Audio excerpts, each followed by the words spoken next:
je sais pas comment il s'appelle, Capucine, je sais pas quoi. De loin, Elle a montré son cul dans 3 Secret Story et d'un coup on la bombarde, animatrice d'e-sport, alors qu'elle a jamais touché une manette de sa vie, elle le reconnaît elle-même. Donc là c'est de la sexualisation à outrance. C'est-à-dire les mecs disent c'est un public de mecs, de gamers, on va aller leur mettre une bonasse et ils vont aller voir notre émission. Et ça va pas du tout dans le bon sens. Elle est peut-être très gentille dans la réunion, je ne vais pas l'insulter, elle a l'air gentille, mais elle a rien à faire là. Et là c'est pas parce que c'est une fille, c'est juste parce que c'est pas une gameuse. Moi je vais pas animer un truc sur Equidia demain matin parce qu'ils veulent des petits gros, c'est pas, voilà. Donc elle n'a pas de raison d'aller animer un truc de sport électronique qui est quand même en plus le truc le plus pointu, tu vois. Même moi je n'oserais pas y aller, donc vraiment c'est ce genre de truc, je trouve ça débile et ça encourage du coup le fait de se dire ah bah oui les filles c'est pas leur place. Si bien sûr c'est leur place, mais il faut que ce soit des vraies gameuses, au moins qu'elles soient intéressées et passionnées par ça. C'est clairement pas le cas de ces filles-là. Donc il ne faut pas que des fausses gameuses viennent piquer le boulot de vraies gameuses. C'est ça qui me chagrine en fait. Ça va? La réponse? Est-ce que les caméras ont enregistré? Parce que d'habitude on ne fait pas ce genre de choses. Bon, une fois qu'on dit des trucs bien, c'est que...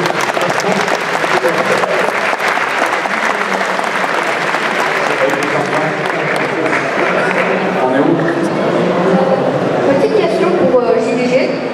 Non. Je te vois. C'est quel jeu tu as détesté le plus faire en vidéo et celui que tu as préféré? C'est Dragon's Lair en Empire, clairement, de très très loin. Et, le meilleur Jurassic Park Trespasser sur PC est très très drôle à jouer. Tellement c'était bugué, mais c'était bugué rigolo, donc on a passé un bon moment en l'enregistrant en fait. Quasiment les mêmes.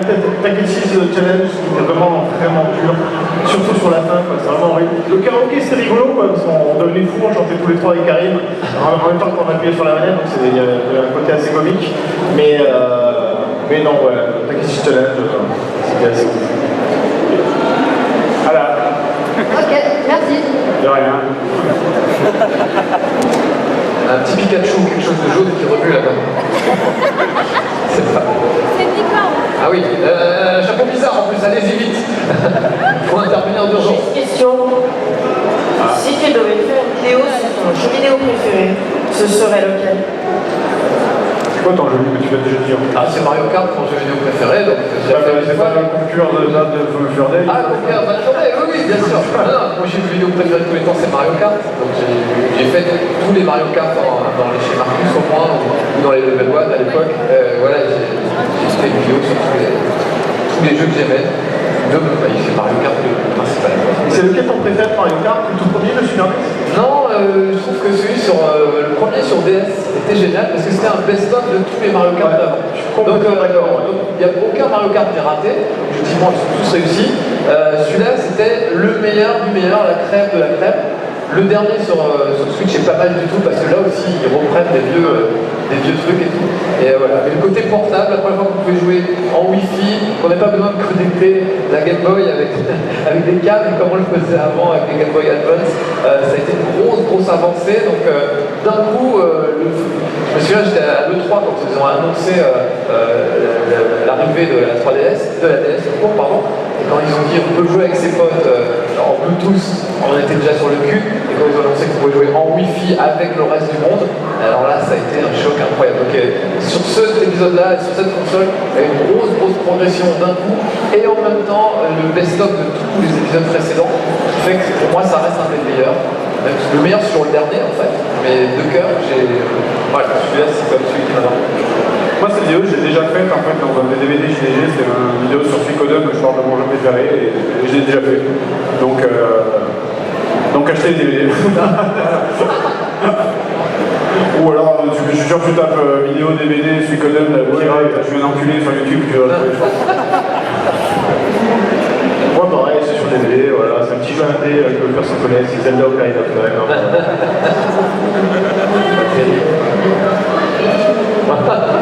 Eh ouais, alors.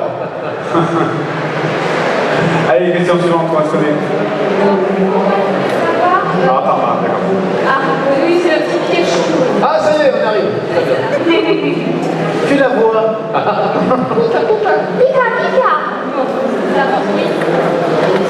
Est-ce que vous allez faire un extrait narratif sur Arc. Ah, ouais. Alors, Arc Survival, c'est un projet. Le truc, je vais commencer par autre chose, parce qu'en fait, les narratifs, il faut que je les reprenne dans 15 jours. C'est pas ce week-end, le suivant. Et du coup, en fait, j'ai pas le temps d'organiser ça pour celui-là. Mais c'est un projet de faire un truc sur Arc. Mais en fait, je voudrais faire un truc un petit peu scénarisé, c'est-à-dire qu'il faut que je trouve un serveur où tu te fais pas instant kill dès que t'apparais sur le serveur, à part des mecs qui sont plus sauts que toi. Donc il faut que je trouve un nouveau serveur sur le faire, et je voudrais le scénariser un petit peu avec des gens qui sont dans le délire. Tu vois, donc c'est un petit peu plus compliqué à faire. Mais oui, je pense faire un truc sur Arc. Ouais. Moi, je fais un peu serveur.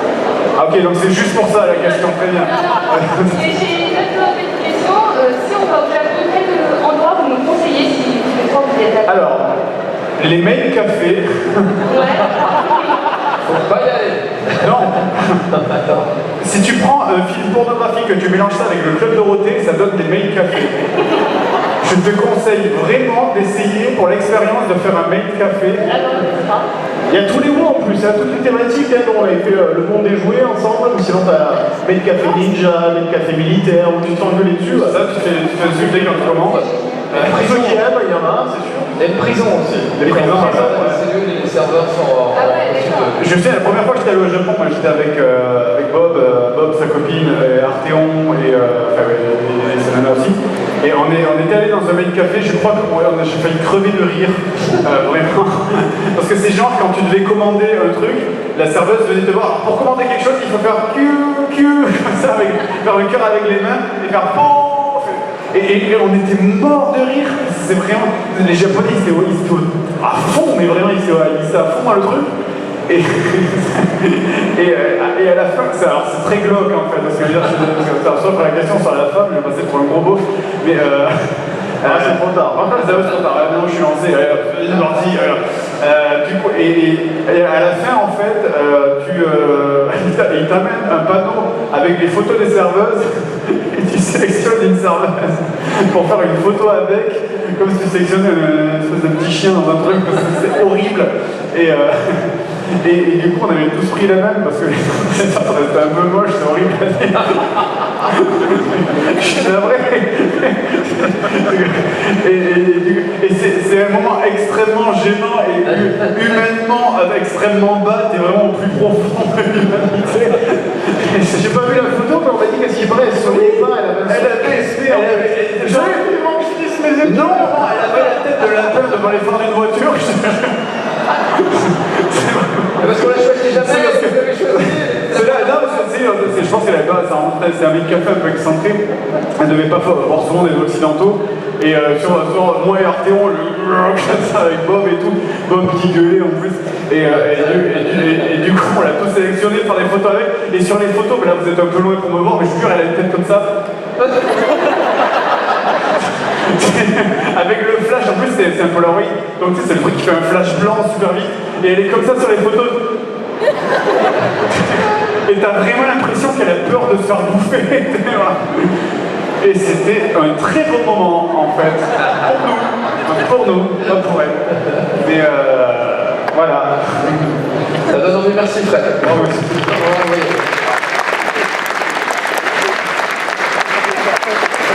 J'ai point de l'autre, évidemment, il faut aller à Cabara, hein, c'est quand même la mecque des geeks. Et voilà, il y a plein de boutiques de rétro gaming, vous trouvez même des cartes de Java pour la borne d'arcade si t'en as une. Enfin, c'est assez étonnant ce que vous trouvez. C'est un peu cher maintenant. Ça devient un peu cher, il y a de moins en moins de trucs parce que le rétro gaming marche très fort aussi et les magasins se vident. Il y a quelques années, il y avait Mister Potato qui était une boutique absolument fabuleuse, je trouvais des trucs incroyables. Ils avaient des Virtua Boy, ils avaient des piles entières de Virtua Boy dans la boîte d'époque avec le cellophane et à un prix abordable, donc c'était assez hallucinant. Mais l'adresse s'est un peu éventée assez vite puisque tous les geeks un peu connus, youtubeurs et compagnie qui allaient au Japon parlaient de ce magasin. Et la dernière fois que je suis allé, il n'y avait plus rien à part 2-3 peluches et tout ça.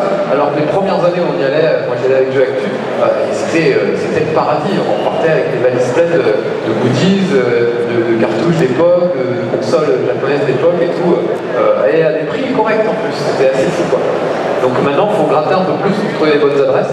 Je ne donnerai pas parce que j'ai pas envie que ça arrive comme avec Mister Potato. Comment s'appelle le machin, l'avenue c'est Nakano Broadway. Tu peux trouver beaucoup d'objets d'occasion, notamment des figurines. Si tu prépares tes figurines, là-bas, c'est l'idéal, quoi. C'est une très bonne qualité. Mais c'est le mieux à faire quand même au Japon, c'est très certainement de ne pas rester entre français et d'essayer de parler avec les japonais, évidemment. C'est très difficile parce que la plupart des japonais ne parlent pas anglais. Le truc avec lequel tu auras plus de chances de parler, à la limite, c'est avec les lycéens ou les étudiants, parce qu'eux, ils sont en train d'apprendre l'anglais. Parce que le système éducatif en fait au Japon, c'est que à base de QCM. Donc c'est le genre de truc, une fois qu'ils sont sortis de la scolarité, ils oublient tout. Mais faut essayer de parler avec les japonais parce que c'est très certainement les meilleurs souvenirs que j'ai du Japon, c'est quand on avait fait un pique-nique sous les cerisiers en fleurs avec d'autres japonais et c'était génial. C'était à la limite les figurines, machin, ça je m'en branle. C'est le fait de parler des souvenirs que tu ramènes, mais ça c'est un des meilleurs souvenirs quoi. Surtout on avait ramené de la picole de Benzaï de Finlande, on avait fait voir les japonais, notamment un qui était déguisé en samouraï qui dansait à la MC Hammer, c'était très très drôle.